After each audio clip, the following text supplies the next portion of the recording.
Sinai. And as we conclude the Sermon on the Mount today, we are in the second half of chapter 7, focusing on Yeshua's concluding instructions, which all fall under the theme of discernment, or as my friend Rabbi Barney Kasdan has summarized this section, as the wise disciple. So if you want to be like a wise disciple, these are the instructions that Yeshua concludes his sermon with. And he uses this idea of a narrow gate in a way to then analyze the different things that he's going to follow with as this idea of discernment. And he began, as we read a moment ago in Matthew 7, going through the narrow gate, for the gate that leads to destruction is wide and the road broad, and many travel it. But it is a narrow gate and a hard road that leads to life, and only a few find it. This final section is all about applying discernment, and that a righteous path is also a narrow one. Although it is easy to absorb the thinking that all paths lead to God, that's not the position here, and it's not the position of Yeshua. In fact, Yeshua states later in verse 24, so everyone who hears these words of mine and acts on them will be like a sensible person. True followers of those who orient their lives around Yeshua, the living Torah, and follow in his ways are the ones who find that much narrower path. And this idea of two paths is even reflected on in other Jewish texts. Other early Jewish texts talk about this idea of there being two roads. And that the righteous one is more difficult to find than the broad one. And this whole concluding section is interrelated. It is all concluding instructions that Yeshua's sermon wants to convey to those who are wise disciples. And he goes on in this next verse, in verse 15, beware of the false prophets. They come to you wearing sheep's clothing, but underneath they are hungry wolves. Yeshua is now applying this opening principle about a narrow gate towards false prophets. Just because someone claims to be a prophet does not mean they really are. And this is important. In a community like ours where we do believe in the gifts of the Spirit, we also know that Yeshua tells us to also be mindful and careful. And it's not just Yeshua, these are the words of the Torah. If you go back into Deuteronomy chapter 13 and chapter 18, it tells us what the guidelines are for someone who claims to be a prophet. In fact, in Deuteronomy chapter 18, verse 20, it says, but if a prophet presumptuously speaks a word in my name, which I didn't order him to say, or if he speaks in the name of other gods, then that prophet must die. You may be wondering, how are we to know if a word has not been spoken by Adonai? When a prophet speaks in the name of Adonai and the prediction does not come true, that is, the word is not fulfilled, then Adonai did not speak that word. The prophet who said it spoke presumptuously. You have nothing to fear from him. That's what the Torah says. We have so many people, even people who claim to be people of faith, put their hopes and dreams in, and they say all kinds of nonsense that never comes true, and they're never held accountable for it. Think of all the nonsense of like QAnon and stuff. He never said anything that would ever come true. Or they, whoever this stuff is. The point is, there are many people who have TV shows, not pointing anybody out particularly, or write books or have YouTube channels or whatever, and they claim to be prophets. But Yeshua is going to go on to say that you will know a prophet by the fruit that they produce, and also whether or not other people vouch for them.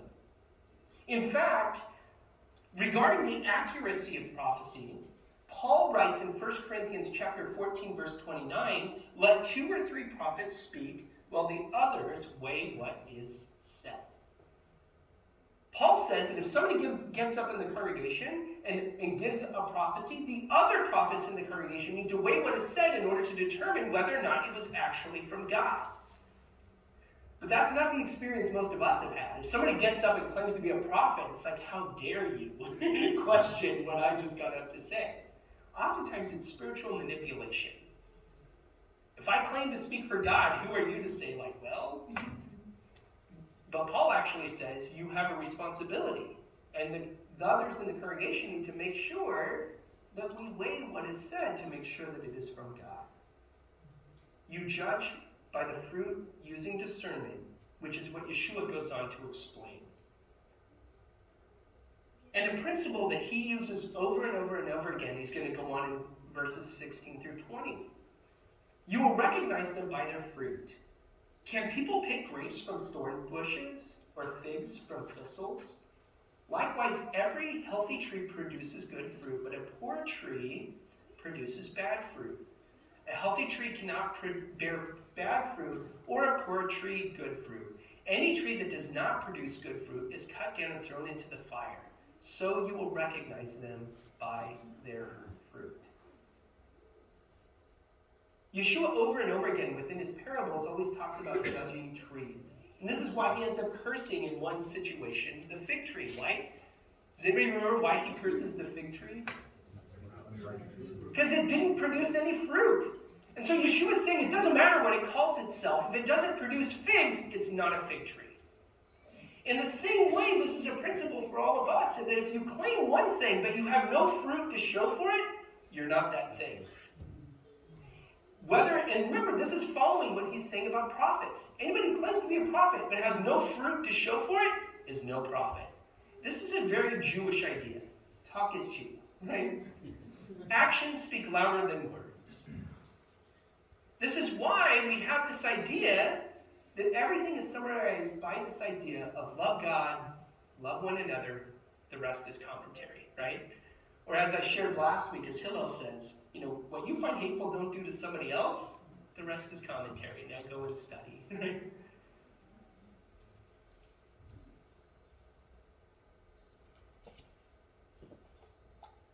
The principle of judging by fruit then is applied to false leaders and determining who is a true follower of Yeshua.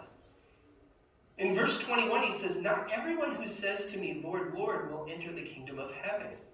Only those who do what my Father in heaven wants. On that day, many will say to me, 'Lord, Lord, didn't we prophesy in your name? Didn't we expel demons in your name? Didn't we perform many miracles in your name?' Then I will tell them to their faces, 'I never knew you. Get away from me, you workers of lawlessness.'" Spiritual deception is a personal responsibility.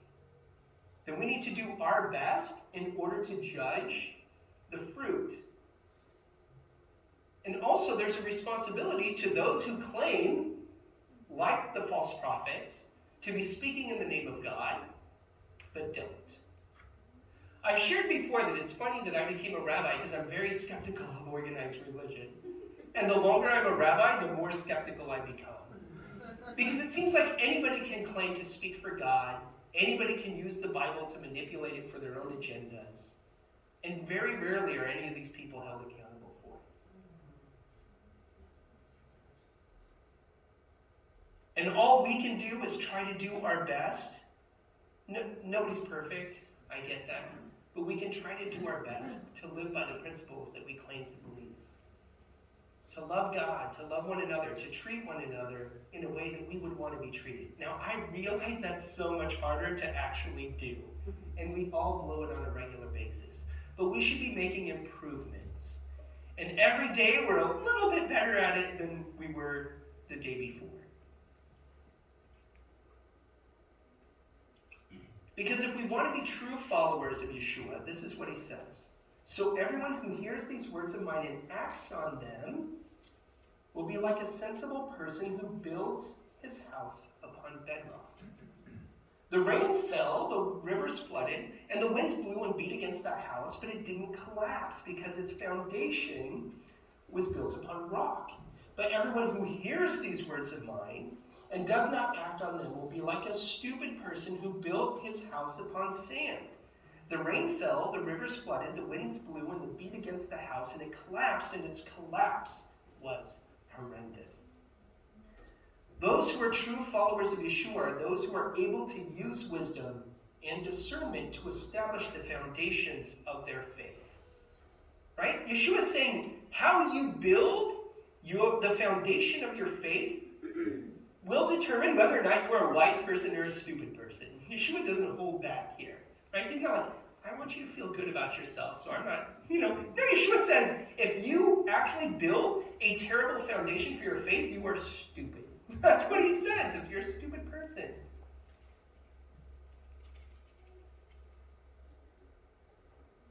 We need to be able to use wisdom and discernment to establish foundations for our faith. And he concludes his sermon with these words. When Yeshua had finished saying these things, it's the people who said, the crowds were amazed at the way he taught, for he was not instructing them like their Torah teachers, but as one who has authority himself. And then the opening verse of chapter 8, which I think should be, but nobody asked me, should be the closing verse of chapter 7, says, after Yeshua had come down from the hill, large crowds followed him. So the sermon began by he goes up to the top of the mountain and he gives this teaching. He's giving Torah, right? That's the word in Hebrew, yoreh. He begins to teach that. And then it goes on for 3 chapters. This different, and much of it is very halachic, meaning very much Jewish legal discussion. And then he concludes, and it says that he then comes down from the mountain. And not only were many people gathered around, but then many people followed him from there. Throughout these last 3 chapters, Yeshua gave a halachic discourse, a parallel to the giving of the Torah on Mount Sinai. Yeshua, as we discussed before, serves as a second Moses, as a Moses-type figure, but also as the embodiment of Israel as a whole, as one man Israel. And it's fascinating. I was thinking even more of this idea that they taught as one who has authority. What is the common way in rabbinic thought to cite something authoritatively? If a rabbi gets up and wants to speak with authority, what is the formula you usually use? Right? Rabbi Hillel says, right? Or Rabbi so-and-so says, you cite somebody else who came before you in order to establish authority. And I was trying to think, is this true even of the Second Temple period? And generally it is. You have heard that our fathers were told, right? That there is a teaching that gets conveyed. Now what's fascinating is Yeshua never uses this formula. So even though he uses all kinds of teachings which were common during the time of the Second Temple period, the one thing he never does is claim his authority based on the authority of someone else. Instead of saying, in the earlier part, in order to give clarification, he'll say, you heard that our fathers were told, but I say, right?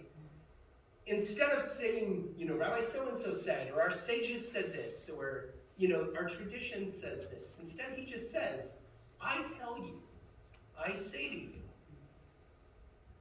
And this is why later there's another point where they try to stone him, because you speak as though you're God, right?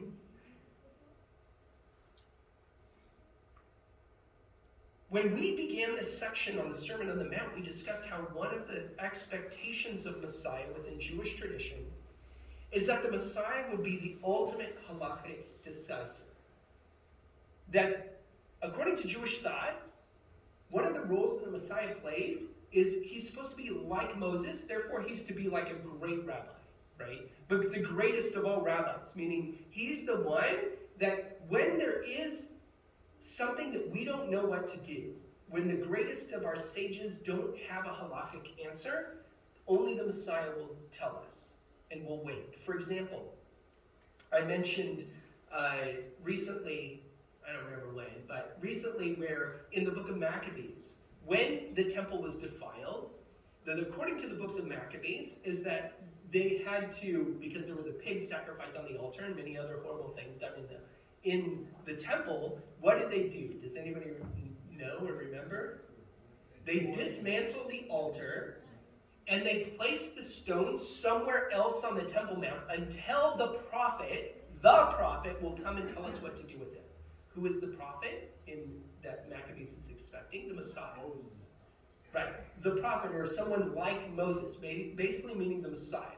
When the great halachic decisor comes, he'll tell us what to do. And we have many examples of this in Jewish tradition of where only when the Messiah comes, he'll tell us what the true Torah is. There's a great midrash in Midrash Talpiot, which says the Holy One, blessed be he, will sit and expound the new Torah, which he will give through the Messiah. And then it asks, what does it mean by new Torah? It means the secrets and the mysteries of the Torah that have remained hidden until now. It does not refer to another Torah, heaven forbid. For surely the Torah which he gave us through Moses our teacher, peace be upon him, is the central Torah, but the revelation of her hidden secrets is called the new Torah. And that new Torah will come through the Messiah, according to the Midrash, this particular Midrash. It is. So in conclusion, we need to use the principle of the narrow gate. What does Yeshua mean by that? The idea of using discernment, right? Instead of letting anything just pass through the gate, we need to be discerning of what is able to pass through the gate. And the gate is discernment. Using discernment in order to determine what is righteous, who is righteous, the claims of those who claim to be righteous, and how do we use discernment regarding our own spiritual behavior. This is why he warns us against false prophets and false leaders, to judge by the fruit that something produces. And that those who are true followers, Yeshua says, are the ones who will do what I say, that they follow in the ways of the Torah, and not just in deed, but even in their kavanah, their intention behind it. They're not just going through the motions. Because ultimately, Yeshua speaks as one who has authority because he's the one who gives us the new Torah. Not a replacement for, but rather a deeper connection to the Torah. The Torah made flesh who dwells among us, right? Avinu, our Father, as we conclude these words of Yeshua on the mountain,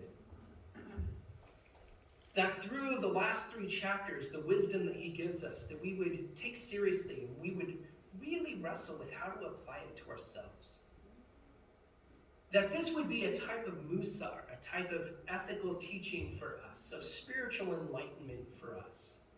A way to conduct ourselves in ways that we're not just claiming to be trees but have no fruit, but rather that we would be the kind of people that do produce fruit and make a difference.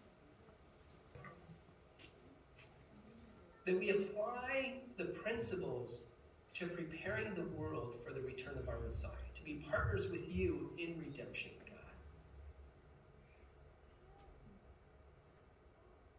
Because so many of us are tired of just going through the motions or watching those go through the motions. Rather, we want to conduct ourselves according to this principle of the narrow gate, of using discernment, of living with fruit, and living our lives in pursuit of the true Torah, the living Torah. So help us to do that, God. Give us the strength through your Ruach. We pray all of this in the name of Yeshua. Amen. Amen. So I invite you to rise as we turn in our prayer books to page 7.